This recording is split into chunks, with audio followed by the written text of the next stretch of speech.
नमस्कार, मैं हूं आपके साथ स्नेह श्रेयस। आयोन भारत देख रहे हैं आप। आपकी अदालत के मंच पर जब सीएम रेखा गुप्ता पहुंची तो माहौल बिल्कुल अलग था। इंडिया टीवी के चेयरमैन और editor in chief Rajat Sharma ने अपने जाने पहचाने तीखे अंदाज में सवाल पूछे और इस बार जवाब में सिर्फ बातें नहीं बल्कि हकीकत की परतें खुलती चली गई। सीएम रेखा गुप्ता ने मंच पर आते ही अपनी बात बेझिझक शुरू की।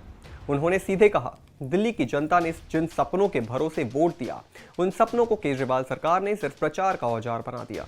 रेखा गुप्ता ने आरोप लगाया कि आम आदमी पार्टी की सरकार सिर्फ दिखावे की राजनीति करती थी और असल में जमीन पर कुछ खास नहीं किया था।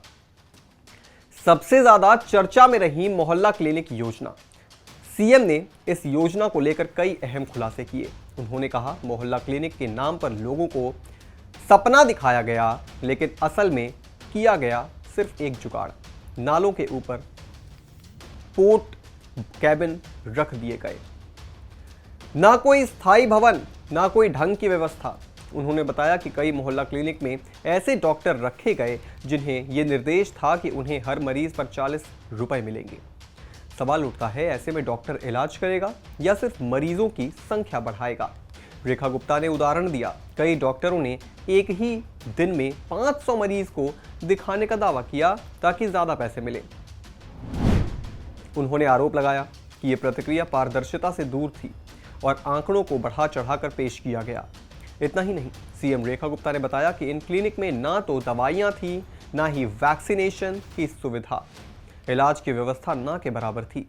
उन्होंने कहा, मोहल्ला क्लिनिक एक ऐसा ढांचा था जिसमें सुविधा का नामो निशान नहीं था, लेकिन उसका प्रचार ऐसे किया गया जैसे दिल्ली को हेल्थ का मॉडल मिल गया हो। इसके बाद उन्होंने अपने नए मॉडल आरोग्य मंदिर के बारे में विस्तार से बताया। सीएम रेखा गुप्ता ने कहा, हमने दिल्ली में एक ऐसा ढांचा खड़ा किया जिसने लोगों को सच में महसूस करा सकते हैं, न कि सिर्फ विज्ञापनों में देख सकते हैं। उन्होंने कहा कि आरोग्य मंदिर एक पूरा विकसित प्राथमिक स्वास्थ्य केंद्र है जिसमें medical staff, paramedical staff, nursing staff और ज़रूरी उपकरण सब कुछ मौजूद हैं। वहाँ दवाइयाँ मुफ्त में मिलती हैं, वैक्सीनेशन की सुविधा है और सबसे ज़रूरी इलाज का भरोसा है। उन्होंने बताया कि टेस्टिंग की भी पूरी सुविधा उपलब्ध है। सीएम ने बताया कि अभी तक दिल्ली में 100 से अधिक आरोग्य मंदिर बन चुके हैं और 1100 से अधिक का निर्माण कार्य चल रहा है। उनका कहना था कि ये सिर्फ एक योजना नहीं बल्कि एक ईमानदार कोशिश है कि हर नागरिक को बुनियादी इलाज उनके नज़दीक हो और वो आराम से इलाज करा सके। रेखा गुप्ता ने कहा कि ये फ़र्क है दिखावे की सरकार और काम करने वाली सरकार में। उन्होंने दावा किया कि उनकी सरकार का उद्देश्य सिर्फ प्रचार नहीं बल्कि धरातल पर असर पैदा करना है। रजत शर्मा के तीखे सवालों का जवाब देते हुए रेखा गुप्ता ने न केवल खुद को स्पष्ट किया बल्कि केजरीवाल की पूर्व सरकार की योजनाओं पर खुलकर अपनी बात भी रखी।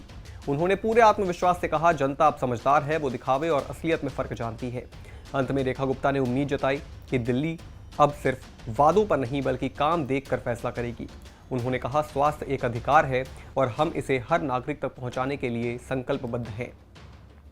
इस इंटरव्यू में कई अहम मुद्दों को उजागर करने वाला था, जिसमें योजनाओं की हकीकत और दावे दोनों पर चर्चा हुई। चलिए जाते जाते आपको बताते चलें कि सीएजी रिपोर्ट के अनुसार जिस घोटाले की बात हो रही है वो घोटाला आखिर है क्या, यानी मोहल्ला क्लिनिक घोटाला। ये योजना दिल्ली की पूर्व केजरीवाल सरकार द्वारा शुरू की गई थी। इसका मकसद था सस्ती, सुलभ और निःशुल्क प्राथमिक स्वास्थ्य सेवा को जनता के पास मोहल्ले में ही उपलब्ध कराना। हर क्लिनिक में डॉक्टर, नर्स और दवाएं मुफ्त में उपलब्ध कराई जाती थी। कुछ रिपोर्ट्स और मीडिया रिपोर्ट्स के अनुसार आरोप है कि मोहल्ला क्लिनिक योजना में भारी पैमाने पर फाइनेंशियल और प्रशासनिक गड़बड़ियां की गई। विशेष रूप से डॉक्टरों की फर्जी उपस्थिति, ज़्यादा बिलिंग और क्लिनिक की संख्या में हेरफेर जैसे आरोप लगाए गए। डॉक्टरों की हाजिरी को झूठे तरीके से दर्ज किया गया जबकि वो ड्यूटी पर नहीं थे। मरीजों की संख्या बढ़ाकर दिखाई गई जिससे अधिक फंड की मांग की जा सके। टेस्ट और दवाओं के नाम पर भी फर्जी बिलिंग की गई। सीएजी रिपोर्ट में कई खुलासे किए गए।